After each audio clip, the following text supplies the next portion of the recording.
moral, cái sự nhịn nhục trong sự hoàn nạn không phải đem thất bại. Nên nghĩ được cái sự nhịn nhục trong ngày hoàn nạn không phải làm cho em thất bại, nhưng anh em sẽ được vui mừng. Nung na nào so tâm nào đi ní một anh khăn ai may chỉ cướp hè chột pra chỉ ha tay ở ya anh hay cái nào so lời cái nắp này chỉ bước sau anh so mà nào bước sau chắc anh đã coi và tự làm được lâu nào được tắt mè anh hè bước sau rằng hè cái mình nghĩ rằng hè chiên vai quay một tay cứ vai nên tôi á mà nào chỉ tư nằm về gần chết xịn về chết ta xin ngoài áp nam hè mà bự cứ về đây ở ba nữa ở ba chi ở ba vụ tăng lại chi đi ở ba khoai mong đánh hà nội ở ba chi đông muốn anh mơ để tắt chi với chị mi mà cực kì đó cũng bảo là cực chi đó cực anh mơ cái này tắt chi với chị mi mà cũng bảo được cả nãy vừa bảo làm chi muốn anh vừa tắt cho nên thường cực ca để chi áo mình cực hay một cái nó cực thở đi mày một tầm bờ vậy đó có khách rất mình cực để mỏng đi cái này là mà ở làm bơ phụ mà không thích hay đâu mày là chỉ cái cực đâu vậy chi áo mình anh vừa đâu cái cực đấy hè cái nào tắt lẽ cái răng hay là được cái bà cái nào chi trước các ô phê lên tắt xích mặc vàng Jelma usually nằm mà chỉ gơi mà chỉ covid xích mặc vàng sẽ đi ra hay nào chi này bao ông nó ăn kia đâu nào này ở ông nó mong nào ra một người chứ mà năm cái gần năm lao đừng có sập lúc nào của cái ngoài tao chết này mà bữa nào kia này mà bữa nào tất là hay mình là nào này một tật mèo hay mình là nào này một kia mèo mà bữa nào phải là gì trong chết mong may nào chỉ tư hay là con chú trong lát trò này ngoài về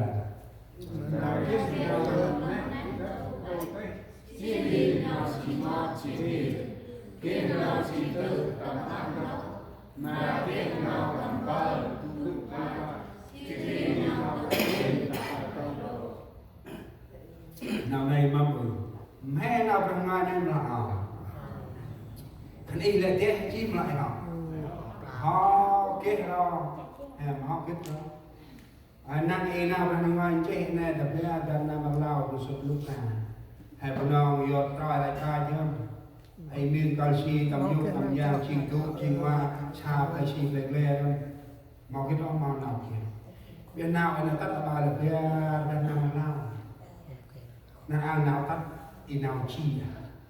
hàm hôm được cái đông nào phải làm bước mà còn đi hè còn đi hè sơ bơ tây còn đi sơ bồ giác còn đi hè sơ cúp tầm nào đi chiên thì hay là bằng chun cúp tầm nào là nghe của nó là cúp tầm nào là lăn là nghe chỉ một chỗ dương bạc mà còn này cái nào chỉ tư tầm áp tốc là mô clan chu pri mà một clan đâu áp nào tầm pri này ba chi cười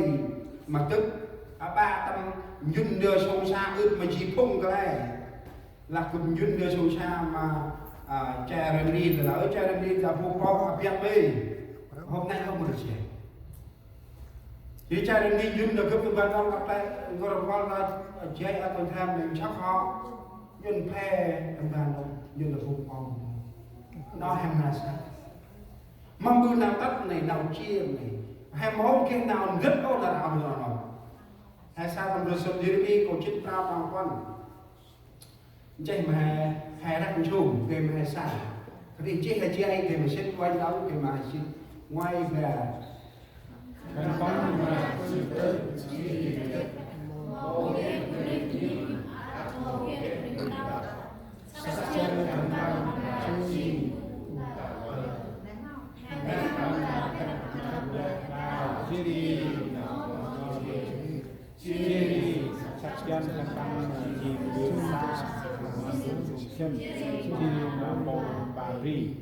mà sao khăn băng mà chi tư chỉ khét chi mà khét chưa anh mà mô kia của đấy nhìm một ngập thật mô kia của đấy nhìm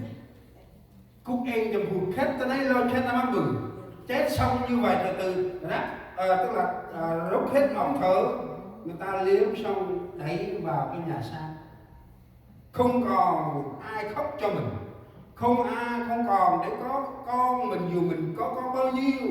có vợ xinh đẹp bao nhiêu có người chồng xinh đẹp thương mình bao nhiêu trước đây khi mà bệnh này đến đó không còn để vỗ về anh thương em lắm em thương anh lắm bao nhiêu năm mình sống với nhau không đồng chạm tầm mô cái này ta na đây này ở đâu có man năm hay tầm mất tầm xemประมาณnăm hay tầm đâu tầm mặt nữa ประมาณnăm hay thu ngao cao sai riêng chùm ấp ngao đi đi cái na bắt ở đâu có tắt tên tắt quân tắt khét đây này mô kia mình nhìn hai tầm lặng của nó anh là mày với một khách kêu tầm lặng một cái mình nhìn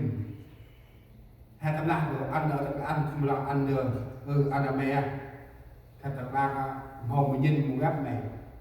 nhắc là bạn chi nào chi à nào khét ấy chi à mô kia nhìn sao mà mô kia này nhìn anh mà ăn mô kia cũng đấy tập đồng xem kho chạm mô kia mình đi tập lại mô kia mình đi tập mà còn gì chắc chắn thân bắn mà chiên phút tập lời này chiên phút chiên ôm chiên hay chiên ông phù hay là rất na nó muốn có trà và tâm tư này khăn băng mà khét mà kẹt đau chỉ ngon chỉ đi sắc chân khăn băng mà chiên đờ xa mà phùng sim chỉ mà bông bà pri nhờ sắc chân hay một cái người tóc nó mặc vào chiên đờ xa mà sim rất mà sim na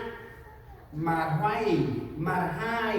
khét ôm ra ba cho rau mà rau Joseph Jeremy có chết mà rau trong quán này bữa nay ta đã bao nhiêu mà bữa nào ai khẽ nhâm nổi mà bữa nào này tắt nhâm là được rồi này chỉ nào u ác làm tàu ai này chỉ nào tắt chia làm tàu ai im rồi ngoài ăn mà còn phùng chóc ra nó cũng nhăn đây là điều xảy ra trên thế giới mà chúng ta đang sống cái điều chúng ta làm ngày hôm nay có cái Chúa chúng ta nên tỉnh thức trong sự cầu nguyện chúng ta không còn làm cái gì dù chúng ta có mặt ngày hôm nay đi nhà thờ một ngày nếu bệnh này đến không có thuốc để chữa ta chi nào này là tầm nuôi tầm hâm tầm con tầm chăm sóc phối vậy là hôm nào chỉ là rất là ôm đồng hành được nào đi chiên hay là hay sau không cướp sao đi sau là chi nên qua đồng qua rằng nam chỉ dừng được si tập lên tầm khô vui thì nâu giờ sâu xa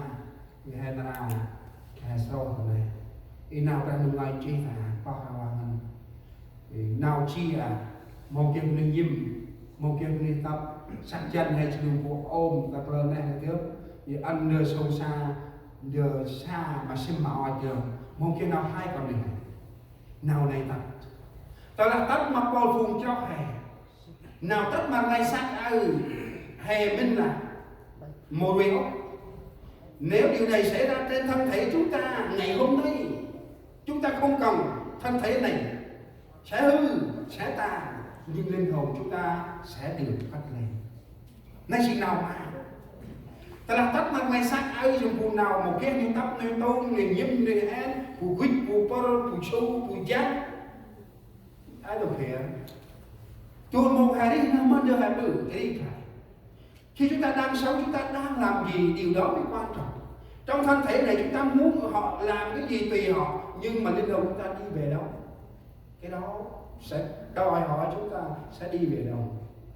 Tức là hari tu hari này chỉ một kết quan ra chỉ buông ra duyên hay tầm nào hàng tu. Tức là tu hari này hay kết quan ra tầm un bước xong hay chia quan ra huynh é mà xích mặt quan ra đó. Các bạn nghe sắc hay một cái đi tóc, một cái đi tấu, một cái đi nhím, một cái đi gió, một cái đi xăm bọn mùa vòi mắt, thắt lên mắt cái đó màu này, hay một cái đó gì, rồi hay store này, hay hai năm tương đồng, hoàn hồn lỡ tài lo như này, nào bán cái năng tố mà nào lâm năng tố, ta chim lại học. Nào lâm năng tố ra bước nào ấp nóc Apri, nào là ngày chi tại, Joseph nào là ngày mà coi cổ trên ba tròn hai, chỉ Esai một version xin tròn tròn hay quay nó, hay sao ta này, vì là con lan áo mà tàu lâu là con lan ấy chỉ đi đánh áo là tàu trứng là con đi đánh chỉ mà cái nào lâu nên đâu tầm ấp tầm một nọc đấy ấp